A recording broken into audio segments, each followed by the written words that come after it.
Hello friends, എല്ലാവർക്കും good morning. അപ്പോൾ ഇന്നത്തെ ഒരു സൂപ്പർ ഹിറ്റ് വിശേഷത്തിലേക്ക് എല്ലാവർക്കും സ്വാഗതം. അങ്ങനെ നമ്മുടെ ശ്രുതിയോട് രവി ചോദിക്കുകയാണ്, അല്ല ശ്രുതി, ഇതിൻ്റെ അച്ഛൻ വരാതിരിക്കണ്ടായിരുന്നു. ഇതൊക്കെ കഴിഞ്ഞപ്പോഴേക്കും ശ്രുതി ആകെ ഞെട്ടിപ്പോവാണ്. അപ്പോഴേക്കും ശ്രുതിയുടെ ഇളയച്ച മനസ്സ് ചിന്തിക്കുകയാണ്, ഏതായാലും ഞാൻ തന്നെ ഒരു കഥയുണ്ടാക്കി പറയാം, അതായിരിക്കും നല്ലത് എന്നൊക്കെ ഇങ്ങനെ ചിന്തിച്ച്, അതെ, ശ്രുതിയുടെ അച്ഛൻ വലിയൊരു പണക്കാരനാണ്, വലിയൊരു കഥ തന്നെയാണ് ശ്രുതിയുടെ അച്ഛൻ്റെ പുറകിലുള്ളത്. ശ്രുതിയുടെ അച്ഛൻ്റെ വീട്ടിലെ ഇതേ ATM കൗണ്ടർ വരെ ഉണ്ട്. ATM കൗണ്ടറോ? ഷെടാ, കേട്ടോടാ, ATM കൗണ്ടർ വരെ ഉണ്ടെന്ന്. എല്ലാവരും ഇത് കേട്ട് അന്തിച്ച് നിൽക്കുകയാണ്. പൊട്ടന്മാരായതുകൊണ്ട് അതെ, അവരെല്ലാം വിശ്വസിക്കും. പക്ഷേ സച്ചി ഇതൊന്നും വിശ്വസിച്ചിട്ടില്ല.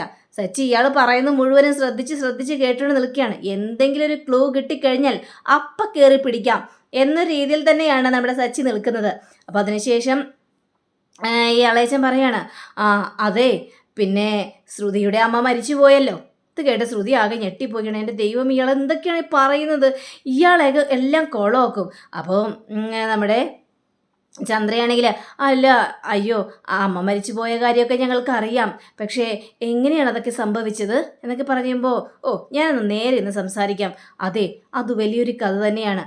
ദേ, ഈ ശ്രുതിയുടെ അമ്മയും അച്ഛനും പ്രണയവിവാഹമായിരുന്നു. ഒറ്റൊരു മോളാണ് ശ്രുതി. കുറേ നാൾ കഴിഞ്ഞപ്പോഴേക്കും ഈ അമ്മ അങ്ങോട്ട് മരിച്ചുപോയി. അമ്മ മരിച്ചുപോയി 3 മാസം കഴിഞ്ഞപ്പോൾ തന്നെ ശ്രുതിയുടെ അച്ഛൻ വേറൊരു പെണ്ണ് കെട്ടി. അങ്ങനെ ആ പെണ്ണിനായിട്ട് സുഖമായിട്ട് കഴിഞ്ഞു. അപ്പോൾ ശ്രുതിക്ക് ഭയങ്കര അരിശു വരുന്നു ശ്രുതിയുടെ അച്ഛനെ. ഇത് കേട്ട് കഴിഞ്ഞപ്പോഴേക്കും, ഇളയച്ച, എന്താ ഇളയച്ചത് എന്നൊക്കെ പറയുക. മോളെ, ഞാൻ പറയട്ടെ. ശ്രുതി മോളെ, ഇളയച്ചൻ പറയട്ടെ എന്നേ. മോള് വിട്ടേര്. ഇളയച്ചൻ കഥകളെല്ലാം പറയുകയല്ലേ, നിങ്ങൾ പറ. എന്നിട്ട് എന്ത് സംഭവിച്ചു? എന്ത് സംഭവിക്കാൻ? അപ്പം തുടങ്ങിയ വെറുപ്പാണ്. പക്ഷേ ശ്രുതിയുടെ അച്ഛന് ശ്രുതിയോട് ഒരു വെറുപ്പുമില്ല കേട്ടോ. ഇപ്പോഴും ശ്രുതിയെ സ്നേഹിക്കുന്നുണ്ട്. അതുകൊണ്ടാണല്ലോ എന്നെ ഇങ്ങോട്ട് പറഞ്ഞു വിട്ടത്.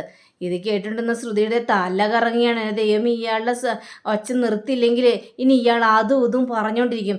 അപ്പോഴാണ് ശ്രുതിക്ക് ഒരു കോള് വരുന്നത്. അപ്പോൾ നമ്മുടെ ശ്രുതി ചോദിക്കുകയാണ്, ആരാ ശ്രുതി? അച്ഛനാണോ എന്ന് ചോദിച്ചപ്പോഴേക്കും, അല്ല, എൻ്റെ ഒരു ഫ്രണ്ടാണ്, ഞാനിപ്പോൾ വരാം കേട്ടോ എന്നും പറഞ്ഞ് ശ്രുതി അങ്ങോട്ട് ഫോൺ എടുക്കാനായിട്ട് പോവുകയാണ്. പക്ഷേ അത് ശ്രുതിയുടെ അമ്മയായിരുന്നു. അപ്പോൾ, അമ്മേ, എന്താ അമ്മേ, എന്തെങ്കിലും കുഴപ്പമുണ്ടോ അമ്മേ? അമ്മേ, ഞാൻ പിന്നെ വിളിച്ചാൽ മതിയോ അമ്മേ? ഞാനിവിടെ ഒരു ജോലി തിരക്കില്ല അമ്മേ, അതുകൊണ്ടാ അമ്മേ, ഞാൻ പിന്നെ വിളിച്ചാൽ മതിയോ? അമ്മ, ഒരു പ്രശ്നമില്ലല്ലോ? അമ്മയ്ക്ക് എന്തെങ്കിലും അസുഖമുണ്ടോ? ഇല്ലല്ലോ അമ്മേ എന്ന് ശ്രുതി ടെൻഷൻ അടിച്ച് ഇങ്ങനെ ചോദിക്കാം. ഇല്ല മോളെ എന്ന് പറഞ്ഞുകൊണ്ട് വെക്കുക. നേരെ ശ്രുതി ഇവരുടെ അടുത്തേക്ക് പോയി കഴിഞ്ഞപ്പോഴേക്കും ഇയാൾ കഥ ഇങ്ങനെ തുടർന്നുകൊണ്ടിരിക്കുകയാണ്. പാവം ശ്രുതിയുടെ അമ്മ മരിച്ചു പോയല്ലോ, എന്ത് ചെയ്യാനാണ്? അപ്പോൾ ഇത് കേട്ട ശ്രുതിക്ക് വീണ്ടും സഹിക്കാൻ പറ്റില്ല. നിർത്ത്, എൻ്റെ അമ്മ മരിച്ചു പോയിട്ടില്ല എന്ന് ശ്രുതി ഒച്ചത്തി വിളിച്ച് പറയാണ്. ഇത് കേട്ടുകഴിഞ്ഞപ്പോഴേക്കും എല്ലാവരും ഞെട്ടിപ്പോവുകയാണ്. എന്താ, ശ്രുതിയുടെ അമ്മ മരിച്ചു വിടുന്നോ? നിങ്ങൾ എന്തിനാ ഇങ്ങനെയൊക്കെ പറയുന്നത്? എൻ്റെ അമ്മ മരിച്ചു പോയിട്ടില്ല, എൻ്റെ അമ്മ ഇപ്പോഴും ജീവനോടെ ഉണ്ട് എന്ന് ഒച്ചത്തി കിടന്ന് പറഞ്ഞു കഴിഞ്ഞപ്പോഴേക്കും, അല്ല ശ്രുതി, നീയല്ലേ പറഞ്ഞത് നിൻ്റെ അമ്മ മരിച്ചു പോയെന്ന്? പിന്നെന്താ ഇപ്പം മരിച്ചു പോയില്ലെന്നൊക്കെ ഇങ്ങനെ സംസാരിക്കുന്നത്? അയ്യോ, അത് പിന്നെ ആൻറ്റി, എൻ്റെ അമ്മ എൻ്റെ മനസ്സിൽ ഇപ്പോഴും ജീവിച്ചിരിക്കുന്നുണ്ട്. എൻ്റെ അമ്മ മരിച്ചു പോയെന്ന് എനിക്ക് വിശ്വസിക്കാനായിട്ട് പറ്റുന്നില്ല. അതുകൊണ്ടാണ് ഞാൻ അങ്ങനെ പറഞ്ഞത്. എനിക്കങ്ങനെ പറയുന്നത് തീരെ ഇഷ്ടമില്ലാത്തൊരു കാര്യമാണ് എന്നൊക്കെ പറഞ്ഞു കഴിഞ്ഞപ്പോഴേക്കും ഇവർക്ക് എല്ലാവർക്കും ആകെ സങ്കടം തോന്നി. അങ്ങനെ ശ്രുതിയെ ആശ്വാസപ്പെടുത്താൻ വേണ്ടി ചന്ദ്ര അങ്ങോട്ട് ചെല്ലുകയാണ്. മോളെ ശ്രുതി, നീ സങ്കടപ്പെടേണ്ട, നിൻ്റെ അമ്മയായിട്ട് ഞാനുണ്ടല്ലോ, എപ്പോഴും നിനക്ക് കൂട്ടായിട്ട് തന്നെ ഉണ്ടാകും. നീ സങ്കടപ്പെടേണ്ട യാതൊരു കാര്യമില്ല ശ്രുതി. നീ എന്നെ അമ്മയായിട്ട് കണ്ടോ എന്ന് പറഞ്ഞുകൊണ്ട് ശ്രുതിയെ ആശ്വാസപ്പെടുത്തുകയാണ്. അപ്പോൾ നമ്മുടെ ശ്രുതിയും ചെല്ലുകയാണ്. ശ്രുതി, കരയല്ലേ ശ്രുതി, നീ എന്തിനാ കരയണ ശ്രുതി, കരയെന്ന് പറഞ്ഞുകൊണ്ട് ആശ്വാസപ്പെടുത്തുകയും ചെയ്യാണ്. അപ്പോൾ നമ്മുടെ ചന്ദ്ര പറയാണ്, ഇനി അതെല്ലാം മറന്നേര്. മോനെ ശ്രുതി, കരിമ്പെടുത്തോണ്ട് വാ എന്ന് ചന്ദ്ര പറഞ്ഞു കഴിഞ്ഞപ്പോഴേക്കും, ശരിയമ്മേ, ഞാൻ കരിമ്പെടുത്തിട്ട് വരാം. അങ്ങനെ ശ്രുതി കരിമ്പെടുത്തിട്ട് വരികയാണ്. ഇനി അതെല്ലാം ഒടിച്ചിട്ട് എല്ലാവർക്കും വീതം വെച്ച് കൊടുക്കും ശ്രുതി. ശരിയമ്മേ. പക്ഷേ ആ കരിമ്പ് പൊടിക്കാൻ പോലും നമ്മുടെ ശ്രുതിക്ക് അറിയില്ല. അങ്ങനെ ശ്രുതി, ദൈവം, ഇത് കരിമ്പല്ലേ, ഇത് ഇരുമ്പാണ്, ഇത് ഇരുമ്പ് കൊണ്ട് നിർമ്മിച്ചാണോ ദൈവമേ എന്നൊക്കെ പറഞ്ഞുകൊണ്ട് പൊട്ടത്തരങ്ങളും ഓരോ കാര്യങ്ങളും പറയുക. അപ്പോൾ സച്ചിയാണെങ്കിൽ, എടാ പൊട്ടാ, എടാ മരങ്ങോടാ, അങ്ങനെയാണോ കരിമ്പ് മുറിക്കുന്നത്? ഇങ്ങനെ കൊണ്ടുപോവാ, ഞാൻ ഒടിച്ചു തരാം എന്നും പറഞ്ഞ് സച്ചി അങ്ങോട്ട് പേടിക്കുക. അപ്പോൾ രേവതി ചോദിക്കുകയാണ്, സച്ചിയേട്ടന് കരിമ്പൊക്കെ ഒടിക്കാനായിട്ട് അറിയാവോ? അപ്പോൾ അച്ചമ്മ പിന്നെ അല്ലാതെ ചെറുപ്പം മുതലേ അവൻ നല്ല അടിപൊളിയായിട്ട് കരിമ്പൊടിച്ചിട്ട് എല്ലാവർക്കും കൊടുക്കുന്നതാ. അവന് നല്ല എക്സ്പേർട്ടാ അതിന്. അങ്ങനെ നമ്മുടെ സച്ചി കരിമ്പൊടിക്കുന്നത് കണ്ട് എല്ലാവരും ഞെട്ടി നിൽക്കുകയാണ്. കണ്ടോ അവൻ ഒടിക്കുന്നത് കണ്ടോ? എന്നിട്ട് എല്ലാവർക്കും വീതം വെച്ച് കൊടുക്കുക. അപ്പോൾ ചന്ദ്രയ്ക്കാകെ കലിയും വരിക്കണം. ഇവനാണെങ്കിൽ കരിമ്പ് പൊടിക്കാനറിയാൻ പാടില്ല, ഒന്നും അറിയാൻ പാടില്ല. പിന്നെ ഞാൻ എന്ത് ചെയ്യാനാണ് അമ്മേ? കരിമ്പ് ഇരുമ്പ് പോലെ ഇരുന്നിട്ടുണ്ടെങ്കിൽ മനുഷ്യൻ്റെ കാല് പോകൂലേ? അപ്പോൾ ഈ ബീരാനാണെങ്കിൽ, അതായത് ശ്രുതിയുടെ ഇളയച്ചനാണെങ്കിൽ കരിമ്പ് കരിമ്പൊക്കെ അടിപൊളിയാണ് എന്നും പറഞ്ഞുകൊണ്ട് ഈ കരിമ്പെടുത്ത് ഇയാളുടെ കാലിട്ട് ഒന്ന് ഒടിക്കാനായിട്ട് ശ്രമിക്കുക. അപ്പോഴേക്കും എൻ്റെ ഉമ്മ എന്ന് പറയുക. ഉമ്മയോ? അല്ല അമ്മ എന്ന് പറഞ്ഞാൽ എൻ്റെ മുട്ടുകാല് പോയി എൻ്റെ അമ്മ എന്നൊക്കെ പറഞ്ഞുകൊണ്ട് ഈ ബീരാൻ ഭയങ്കര ഒരു രീതിയിൽ സംസാരിക്കുകയാണ്. ഇപ്പോൾ ഇവർക്ക് എല്ലാവർക്കും ഇതൊക്കെ കേൾക്കുമ്പോൾ ഭയങ്കര ഡൗട്ട് തോന്നുകയാണ്. ഇതൊക്കെ ഓടിക്കാനായിട്ടേ പറ്റില്ല. എൻ്റെ ദൈവമേ, ഭയങ്കര ശക്തിയല്ലേ എന്നൊക്കെ ഇങ്ങനെ സംസാരിക്കുക. പിന്നീട് കാണിക്കുന്നത് ഈ പെണ്ണുങ്ങളെല്ലാവരും കൂടി ചേർന്നിട്ട് കരിമ്പിരുന്ന് റൂമിലിരുന്ന് തിന്നുക. അപ്പോൾ മുത്തശ്ശിയും കൂടെയുണ്ട്. അപ്പോൾ നമ്മുടെ ശ്രുതിയാണെങ്കിൽ ആകെ സങ്കടപ്പെട്ടിരിക്കുക. അപ്പോൾ വർഷ ചോദിക്കുക, എന്തൊക്കെ ഇപ്പം എങ്ങനെയുണ്ട്? ഇപ്പോൾ എല്ലാം സോൾവ് ആയോ? ചേച്ചി ഹാപ്പി ആയോ എന്നൊക്കെ ചോദിച്ചപ്പോഴേക്കും സോൾവ് ആയി, ഹാപ്പിയാണ് ഇപ്പോൾ ഒക്കെ കേട്ട് കഴിഞ്ഞപ്പോഴേക്കും രേവതി ആണെങ്കിൽ എനിക്കറിയാം, നമ്മൾ ഇഷ്ടപ്പെടുന്ന ഒരാൾ നമ്മുടെ ജീവിതത്തിൽ നിന്ന് പോയി കഴിഞ്ഞിട്ടുണ്ടെങ്കിൽ എത്രമാത്രം നമ്മുടെ മനസ്സിനെ അത് വേദനിപ്പിക്കുമെന്ന് എനിക്ക് നന്നായിട്ട് തന്നെ അറിയാം. എൻ്റെ അച്ഛൻ എന്നെ വിട്ട് പോയി കഴിഞ്ഞപ്പോഴേക്കേ എൻ്റെ മനസ്സ് വല്ലാതെ നൊന്തായിരുന്നു എന്നൊക്കെ രേവതി പറയുകയാണ്. ഇത് കേട്ട് ശ്രുതിയുടെ മുഖഭാവമൊക്കെ മാറി ചന്ദ്ര അത് കാണുകയും ചെയ്യാണ്. അപ്പോൾ ചന്ദ്ര, മോളെ ശ്രുതി, നീ സങ്കടപ്പെടേണ്ട. അമ്മയില്ലാത്തൊരു സങ്കടം നിന്നെ ഞാൻ അറിയിക്കില്ല. എന്നെ നീ സ്വന്തം അമ്മയായിട്ട് കണ്ടോ. ഞാൻ അമ്മായിയമ്മയല്ല, എൻ്റെ ആൻറ്റീനെ വിളിക്കണ്ട, എൻ്റെ അമ്മയെന്ന് വിളിച്ചാൽ മതി. ഞാൻ നിന്നെ എൻ്റെ സ്വന്തം മകളായിട്ട് തന്നെയാണ് കാണുന്നത്. എന്താ അതുപോരെ? ഇത് കേട്ട് കഴിഞ്ഞപ്പോഴേക്കും രേവതിയുടെ മുഖഭാവമാകെന്ന് മാറുകയാണ്. അപ്പോൾ ശ്രദ്ധിച്ചിരുന്ന നമ്മുടെ അച്ഛമ്മ പറയുകയാണ്, ചന്ദ്രേ, നീ പറഞ്ഞത് തെറ്റാണ്. 3 മക്കളെയും മരുമക്കളായിട്ടല്ല, മക്കളായിട്ട് തന്നെ കാണാം. നീ എന്താ അതിങ്ങനെ കാണാത്തത്? അയ്യോ അമ്മേ, വർഷയുടെ മകൾ തന്നെയാണ്. അപ്പം രേവതിയെ ഞാൻ എന്തിനാ മകളായിട്ട് കാണുന്നത്? അവൾക്കൊരമ്മയുണ്ടല്ലോ, പിന്നെ എന്താ എന്നൊക്കെ ചോദിച്ചപ്പോഴേക്കും എന്താ വർഷക്ക് അമ്മയില്ലേ? അപ്പോൾ നമ്മുടെ വർഷ എക്സാക്ട്ലി, എനിക്കൊരമ്മയുണ്ട്. എൻ്റെ അമ്മ എപ്പോഴും എന്നെ വഴക്ക് പറഞ്ഞുകൊണ്ട് തന്നെയിരിക്കും. അതുകൊണ്ട് എനിക്കൊരമ്മ തന്നെ ധാരാളം. അതുകൊണ്ട് വേറൊരമ്മ എനിക്ക് വേണ്ട. എനിക്ക് എൻ്റെ അമ്മ മാത്രം മതി. ആൻറ്റി ആയിട്ട് ഇരുന്നാൽ മതി എന്ന് വർഷ പറയുക. അപ്പോൾ വർഷയുടെ ആ ഒരു സംസാരം കേട്ട് കഴിഞ്ഞപ്പോഴേക്ക് ചന്ദ്ര ഒന്നും അല്ലാത്ത രീതിയിലായി പോവുകയാണ്. അപ്പോൾ അച്ഛമ്മ കേട്ടല്ലോ നീ? ചന്ദ്രേ, 3 മക്കളെയും ഒരേപോലെ കാണണം. നിന്റെ സ്വന്തം മക്കളെ നീ 3 മക്കളെയും വേർതിരിച്ചാണ് കാണുന്നത്. മരുമക്കളെങ്കിലും നീ ഒരേപോലെ കാണു ചന്ദ്രേ, എന്നാലേ ജീവിതം മുന്നോട്ട് പോകത്തുള്ളൂ. മനസ്സിലായല്ലോ എന്ന് പറഞ്ഞുകൊണ്ട് നമ്മുടെ അച്ഛമ്മ ഉപദേശിക്കുകയും ചെയ്യണം. അങ്ങനെ പിന്നീട് കാണിക്കുന്നത് ഈ ബീരാൻ നേരെ പുറത്തേക്ക് ഇറങ്ങി വരികയാണ്. അപ്പോൾ നിങ്ങൾ കുളിച്ചു കഴിഞ്ഞോ? ഞാൻ കുളിച്ചും കഴിഞ്ഞു, കരിമ്പ് തീറ്റയും കഴിഞ്ഞു. കൊള്ളാലോ, ഇതൊക്കെ എപ്പോൾ തിന്നു എന്ന് രവി ചോദിക്കുക. കരിമ്പ് ഞാൻ കുളിച്ചുകൊണ്ടിരുന്നപ്പോൾ തിന്നു. കൊള്ളാം എന്ന് പറഞ്ഞുകൊണ്ട് ഇവർ ഭയങ്കര പൊട്ടിച്ചിരിക്കുക. സുധിയാണെങ്കിൽ ഒരു കരിമ്പിൻ്റെ കഷ്ണം പോലും തിന്നിട്ടില്ല. സുധിക്ക് അത് കടിച്ചു മുറിക്കാൻ പോലും പറ്റുന്നില്ല. അച്ഛാ, ഇതൊന്നും എനിക്ക് കടിച്ചു മുറിക്കാൻ പറ്റുന്നില്ല അച്ഛാ, എന്തൊരു കട്ടിയാണ്.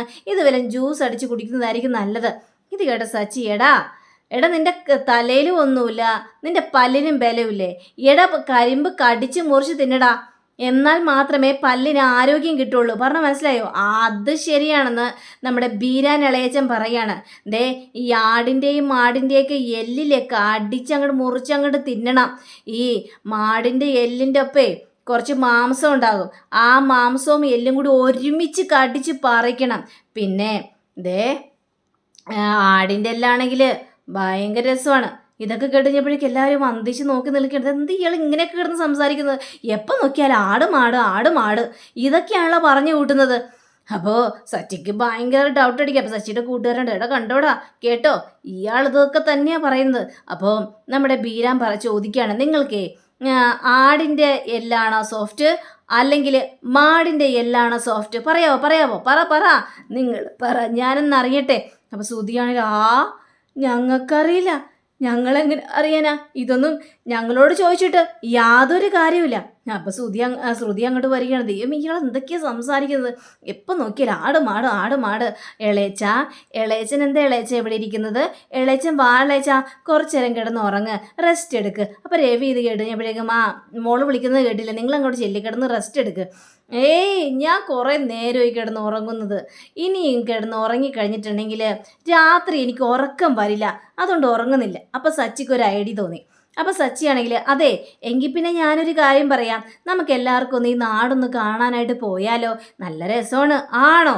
എങ്കിൽ ഞാനും ഒക്കെ നമുക്ക് നാട് കാണാനായിട്ട് പോകാം. അപ്പം രവി അതേതായാലും നല്ല കാര്യം തന്നെയാണ്, നിങ്ങൾ നാട് കാണാനായിട്ട് പോകും. അപ്പം ശ്രുതിക്ക് അത് ഇഷ്ടപ്പെട്ടു. അപ്പം ശ്രുതി ഇളച്ച വേണ്ട ഇളച്ച പോയി കിടന്ന് ഉറങ്ങിളച്ച, അതായിരിക്കും നല്ലത്.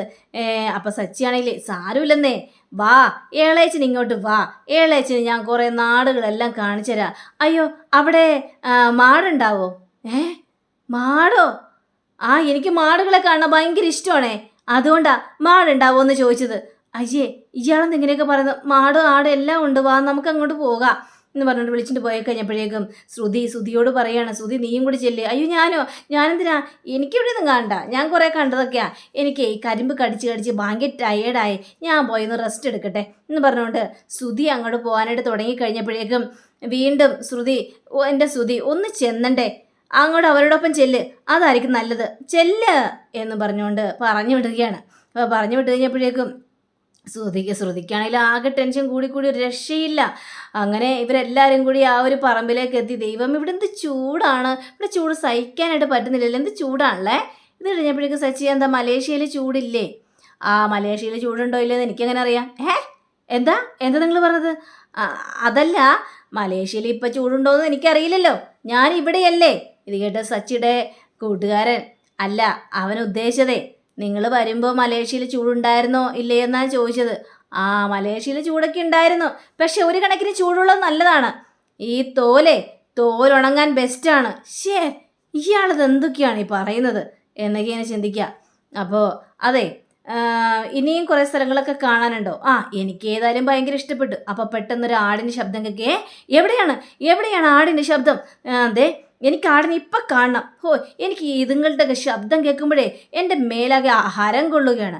ഇത് കേട്ട് നമ്മുടെ സച്ചിയാണെങ്കിൽ എന്താ ഇളയച്ചന് ഈ ആടും മാടുകളെയൊക്കെ ഭയങ്കര ഇഷ്ടമാണെന്ന് തോന്നല്ലോ. അതെ പിന്നെ അവരെയൊക്കെ സ്നേഹിക്കണ്ടേ, അതൊക്കെ ഇഷ്ടമുള്ള കാര്യം തന്നെയാണല്ലോ. അല്ല ഇവിടെ വെള്ളപ്പൊക്കം ഉണ്ടാവോ? ഞങ്ങളുടെ വീട്ടിലൊക്കെ വെള്ളപ്പൊക്കം കയറിയിട്ടെ ആകെ അവശതയായി പോയായിരുന്നു. വെള്ളപ്പൊക്കം കയറിയെന്നോ? ഇവിടെ കഴിഞ്ഞ വർഷം വെള്ളപ്പൊക്കം ഉണ്ടായിരുന്നു, മലേഷ്യയിലും വെള്ളപ്പൊക്കം ഉണ്ടായിരുന്നോ? ഇത് കഴിഞ്ഞപ്പോഴേക്കും പിന്നെ മലേഷ്യയിൽ പിന്നെ വെള്ളപ്പൊക്കം ഇല്ലാതെ ഞാനാണല്ലോ അവിടെ കുറേ ആൾക്കാർക്ക് വീട് വെച്ച് കൊടുത്തത്, അതൊന്നും നിങ്ങൾക്ക് പറഞ്ഞാൽ മനസ്സിലാവില്ല. ഇത് കേട്ട് നമ്മുടെ ശ്രുതിയാണെങ്കിൽ കണ്ടോടാ കോടീശ്വരനാ. അതെ ഞാനൊരു കാര്യം ചോദിക്കട്ടെ ഇളയച്ചൻ്റെ കയ്യിൽ ഉണ്ടോ സ്കോച്ച്? ഇത് കേട്ട് കഴിഞ്ഞപ്പോഴേക്കും നമ്മുടെ ശ്രുതിയാണെങ്കിൽ എടാ കോടീശ്വരനായ ഒരാളോടാണോടാ നീ ഇങ്ങനെയൊക്കെ ചോദിക്കുന്നത്, നിനക്ക് നാണമില്ലേടാ എന്നൊക്കെ ചോദിച്ചു കഴിഞ്ഞപ്പോഴേക്കും അതിനെന്താ ഇപ്പോൾ ഒരു സ്കോച്ച് ഉണ്ടോ എന്ന് ചോദിച്ചു കഴിഞ്ഞാൽ എൻ്റെ കൂട്ടുകാരൻ ഇളയച്ചനെ കാണാൻ വേണ്ടി തന്നെ വന്നതാ. അപ്പം ഇളയച്ചൻ മലേഷ്യയിൽ നിന്ന് സ്കോച്ചൊക്കെ കൊണ്ടുവന്നിരിക്കുമെന്നൊരു സംശയം, അതുകൊണ്ട് ചോദിച്ചതേ ഉള്ളൂ. ഞാൻ മലേഷ്യയിൽ നിന്ന് സ്കോച്ച് കൊണ്ടുവന്നായിരുന്നു 5 കുപ്പി, 3 കുപ്പി 3 ആൺമക്കൾക്ക്, 1 കുപ്പി നിങ്ങളുടെ അച്ഛന് അടിച്ച് ഫിറ്റായി വല്ലയിടത്തും കിടന്നോളൂല്ലോ. ഇത് കഴിഞ്ഞപ്പോഴേക്കും സജ്ജി കാരിശ്യം വരികയാണ്. ആരാടോ തന്നോട് പറഞ്ഞത് എൻ്റെ അച്ഛൻ കുടിക്കുമെന്ന്? എൻ്റെ അച്ഛനെ കുറിച്ച് അനാവശ്യമെല്ലാം പറഞ്ഞാലുണ്ടല്ലോ തന്നെ ശരിയാക്കും ഞാൻ. അപ്പോൾ ഇയാളാകെ പേടിച്ചു പോവുകയാണ്. ഇയാൾ അടിക്കാനായിട്ട് കൈവർത്തി കഴിഞ്ഞപ്പോൾ ഇയാൾ തടയുകയും ചെയ്യാണ്. വേണ്ട ഇളയച്ച, ഇപ്പം തീർന്നു പോയാനായിരുന്നു. അവനോ? അല്ല ഇളയച്ചൻ. ഒന്നും മിണ്ടാതിരിക്കുക ഇളയച്ച. നമുക്കൊന്ന് ആലോചിക്കാം. ഏതായാലും നിങ്ങൾക്ക് സ്കോച്ചല്ലേ വേണ്ടത് എന്നൊക്കെ ഇങ്ങനെ സംസാരിച്ചുകൊണ്ടിരിക്കുക.